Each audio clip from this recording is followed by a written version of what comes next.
Kali ini kita ngobrolin soal KO atau knock-off, KW, palsu, HDC, dan sejenisnya. Dan di depan gue sekarang ada produk dari yang katanya Cyber Era dengan kode CE04 yang kayaknya produk ini tuh banyak banget yang suka. Dilihat dari respon YouTuber juga, para pembeli juga yang bilang ini tuh produk bagus, keren, dan ya bla bla bla lah pokoknya positif banget gitu. Jadi langsung aja kita buka dan lihat kayak gimana isinya. Mari kita bahas. Buka Box. Ini gue baru unboxing, baru ngomongin soal KO itu sendiri ya, sekaligus berbagi sudut pandang untuk kita belajar bersama. Jadi apa itu KO dan dari mana munculnya? Oke, kita mulai dari KO atau barang KW ini muncul dari antah berantah yang bahkan nggak bisa dipertanggungjawabkan gitu soal asal-usulnya. Dan biasanya mereka hadir buat ngisi celah kekosongan demi mencukupi kebutuhan kolektor atau penggemar action figure yang keberatan dengan produk original. Misalnya kayak semacam Hasbro, Takara, dan itu dua brand yang menurut gue memang bermasalah dan selalu gue komplain gitu dan gue hindarin bahkan. Nah di kasus CE04 ini dia datang buat nutup celah Trizero yang sejauh ini gak pernah rilis Bumblebee ini di skala DLX. Mereka cuma rilis skala premium kisaran 8 tahun lalu mungkin ya, dan tentunya dengan harga tinggi juga, dan bahkan sekarang juga masih tinggi juga di secondnya. Masih ada yang jual 7 jutaan gitu sampai bahkan 12 juta. Nah karena dengan harga segitu nggak banyak orang yang beli atau mau, dan sekarang juga kayaknya susah nyarinya, terus mahal juga kan, ditambah lagi ukurannya yang gede banget, a very large figure. ya mungkin juga bagi sebagian orang kayak macam gue juga itu kegedean. Nah dari masalah itu si Cyber Era atau siapalah ini munculin dengan skala DLX yang merupakan cuma downsizing dari figur Bumblebee-nya si 3A. Waktu itu belum 3.0 ya, masih 3A. Dan ya peminatnya pun banyak. Dan menurut gue itu cukup disayangkan. Kenapa? Kita masuk ke bahasan figurnya. Oke, kita mulai dari kardusnya. Di sini kita dikasih box coklat standar dengan cuma ada tulisan CE strip 04, seri yang sama dengan keluaran BMW di seri motor listrik yang kata orang keren banget itu.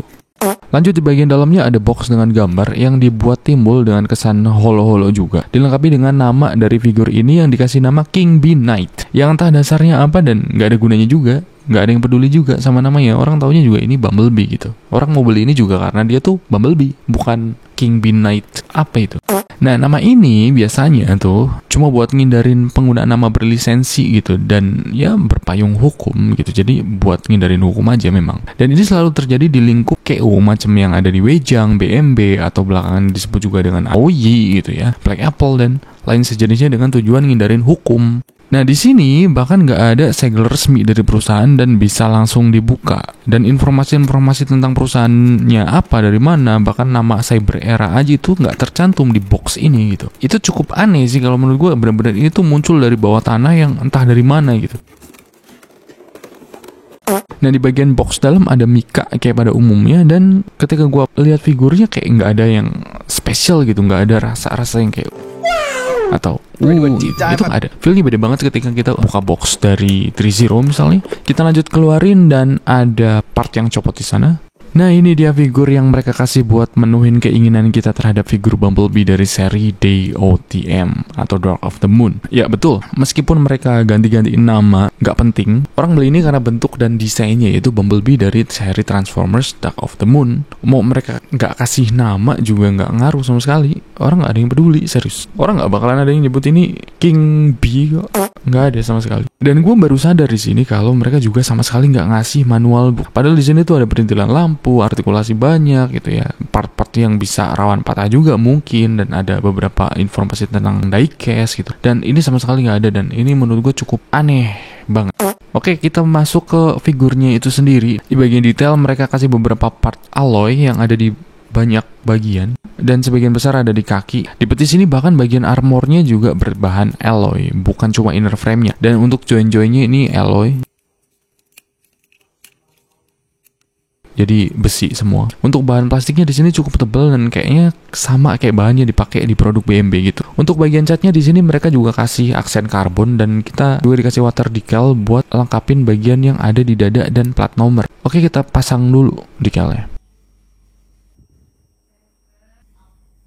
Nah seperti ini secara umum cat di figur ini terbilang rapi, termasuk aksen karbonnya yang nggak ada yang meleot gitu. Untuk bagian-bagian detail perintilan pada mesin utama di bagian punggung misalnya, mereka justru dilebih-lebihin nih, entah apa tujuannya. Karena kalau gue lihat di movie-nya juga nggak ada, justru malah kayak miss aja gitu. Ini lebay sih. Contohnya kayak di belakang ini, ada warna-warna gold yang mereka kasih di bagian punggung yang padahal di movie-nya aja nggak ada gitu.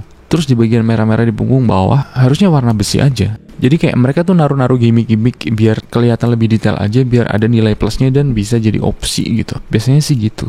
Oh, satu lagi, mereka langsung kasih kita baterai yang udah dipasang di kepala dan mungkin di blasternya juga, tapi ya nggak tahu. Dan beda sama Trizero, di sini nyalainnya pakai magnet, jadi bukan di pencet kayak Trizero pakai manual switch. Dan jadinya justru kita butuh alat tambahan kayak macam magnet stick buat nyalain lampunya, alih-alih langsung pencet aja. Yang menurut gue ini justru lebih ribet. Di bagian sayap dada ini dia pakai ball joint dan gua rasa cukup mengganggu karena bolanya kegedean. Nah, di sini beda sama seri DLX-nya. Mereka juga kasih artikulasi di bagian jari yang bahkan lebih oke ketimbang seri 3A premiumnya yang nggak bisa pose thumbs up begini. Di bagian kaki yang punya gue ini ada masalah di panel paha, cetakannya banyak peot dan bahkan gompal dari sononya, entah gimana ceritanya bisa begitu. Lanjut bahas artikulasinya. Di figur ini mereka ngasih banyak banget part yang bisa digerakin, mulai dari kepala, pundak, bagian sayap pintu, terus lengan bisa begini, armor tangan, itu semua bisa digerakin. Sikus rapet ini dan sampai ke jarinya juga yang tadi udah gua singgung bisa digerakin.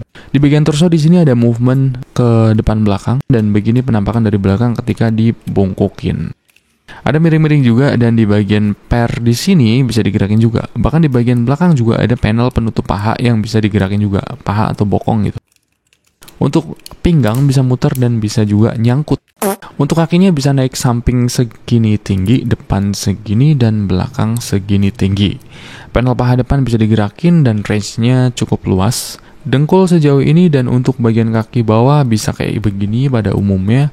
Dan ada juga panel yang bisa digerakin juga di sana. Secara keseluruhan ini figur yang memang kelihatan menarik, tapi sama sekali nggak layak apalagi buat koleksi. Kenapa? Karena ini barang KO, nggak berlisensi dan merupakan produk curian dari IP orang. Apa artinya? Ini barang ilegal dan melanggar hukum. Membelinya, apalagi sampai koleksi, itu sama dengan mendukung aktivitas ilegal dan ini bisa juga disebut sebagai penadah barang curian. Kok penadah barang curian? Iya, karena memang dia tuh nyuri IP orang dan mereka menjualnya gitu, ngambil keuntungan secara pribadi. Oke, kita bedah mulai dari IP-nya dulu. Transformers itu yang dulunya punya Takara, terus kemudian diambil sama Hasbro dan mereka sekarang yang ngelola tuh Takara sama Hasbro dan hak distribusinya ada di tangan mereka gitu. Siapapun yang mau garap karakter-karakter dari Transformers ya harus melalui izin mereka dan bayar gitu dan bagi hasil ke mereka juga. Di sini contohnya kita ambil dari sisi Trizero gitu sebagai brand pihak ketiga yang secara resmi memasarkan produk dari IP Transformers. Nah, brand-brand macam Cyber Era ini pakai IP mereka buat ngambil keuntungan sendiri. Ditambah lagi mereka sama sekali nggak ngelakuin R&D juga selain dari nyomot desain jadi punya si 3A di seri premium yang di downscale doang. Jadi double nih. Selain mereka nyomot IP-nya si Hasbro ini, mereka juga nyomot desain produk tanpa izin dari si Trizero dan ngejual demi keuntungan mereka sendiri. Dan kita sebagai user, dengan membeli produk mereka sama dengan mendukung tindakan melanggar hukum ini. Terus pertanyaannya gini, sebenarnya mereka untuk siapa? Siapa market mereka gitu ya? Ada banyak pernyataan secara terbuka gitu tentang betapa buruknya produksi Hasbro sebagai pemilik IP ini. Dan ya, gue pribadi jujur setuju dengan itu. Nah, lu bisa temuin figur-figur dari Hasbro langsung gitu ya, atau Takara Tomy itu di Kids Station misalnya yang memang segmennya tuh buat anak-anak gitu. Yang justru itu adalah celah yang dipakai buat brand-brand gak jelas ini masuk memenuhi keinginan pasar yang cenderung didominasi oleh dewasa. Dan ya pada akhirnya semakin banyak nih brand-brand KO bermunculan karena permintaan meningkat dan mereka dapat tempat gitu bahkan di hati para penggemar Transformers yang juga gak peduli produk yang mereka beli itu original berlisensi atau enggak. Yang penting kan bagus gitu dan layak pajang menurut mereka. Sampai nih, gue beberapa kali lihat di forum juga banyak sekali bahkan bukan cuma ada kolektor yang isinya barang KW semua di displaynya gitu. Dan mereka cukup bahagia dan bangga gitu dengan koleksi itu gitu. Terus pertanyaannya, apakah mereka salah? Ya secara hukum jelas. Lu beli barang curian, mau lu tahu atau enggak, sadar atau enggak, di mata hukum lu tetap salah dong. Balik ke produk yang gue bahas ini, ada begitu banyak respon positif yang bilang ini produk keren mampus lah, detail gila dan murah murah pula, nggak nyampe separuh dari harga produk Trizero. Yang buat gue cukup miris gitu dengernya, ngelihatnya gitu. Produk yang gue pegang ini dijual di harga 1 jutaan sampai 1,6 mungkin ya. Gue kurang update juga soal harga retail. Nggak nyampe separuh dari produk Trizero di seri DLX yang biasanya dijual di harga 4 jutaan. Dan di Trizero juga nggak ada unit ini gitu, nggak pernah ada atau belum pernah ada gitu. Dan dengan harga yang kayak gitu juga menurut gue ini formula mereka gitu, formula tipu-tipu mereka gitu yang mereka pakai selama ini buat kayak ini murah loh, lo bisa dapetin figur sekeren ini dengan harga yang sangat murah. Yang padahal ya ketika lo beli barang KW gitu atau beli misalnya gini, beli iPhone HTC gitu, Pro Max-nya misal ada di harga 25 jutaan sampai 30 berapa lah gitu yang tergantung kapasitas memorinya. Dan HTC itu muncul dengan harga 2 juta, 3 juta mungkin, dan ketika lu bayar 2, 3 sampai 4 juta untuk produk HTC atau KW, sebenarnya apa yang lu pikirin gitu? Lu nyari gengsinya yang padahal nilai mahalnya barang itu sebagai bentuk apresiasi terhadap hasil yang mereka buat. Itu penghargaan yang kita berikan juga untuk mendukung bahwa ada pengembangan lanjutan untuk seri-seri berikutnya gitu. Karena duit ini juga mereka bakal pakai buat R&D untuk item selanjutnya, untuk seri selanjutnya, atau untuk pengembangan mereka gitu. Lu kemudian ngasih 2, 3, 4 juta lu itu untuk barang yang sama sekali lu nggak ngerti itu datang dari mana gitu. Bahkan mereknya itu tuh nggak tercantum gitu. Dan lu nggak dapet feel yang sama ketika lu pakai iPhone asli sama iPhone KW kan kayak gitu. Dan gengsi yang lu dapet itu palsu anjir. Ya kayak gitu sih konsepnya. Nah yang jadi masalah adalah bahwa si pembeli ini tuh nggak sadar apa yang dilakuinnya gitu. Si kolektor ini tuh nggak semuanya tuh ngerti gitu, sadar gitu soal IP, soal hak cipta, soal hukum gitu ya, soal kepemilikan gitu. Apalagi di Indonesia gitu, memang masalah kepemilikan kan memang menjadi masalah gitu. Dan sampai kalau koleksi terus dipamerin gitu di forum, di grup atau dimanapun gitu, lu cuma koleksi barang-barang KW yang sama sekali tuh nggak ada nilainya, bahkan melanggar nilai moral dan etika gitu. Itu parah banget gitu. Jadi kesimpulannya gimana nih? Ini gue kaitin lagi ke produk CE04 ini lagi, bahwa apakah ini produk bagus secara kualitas? Gue bisa jawab enggak. Apa produk ini keren? Kagak sama sekali.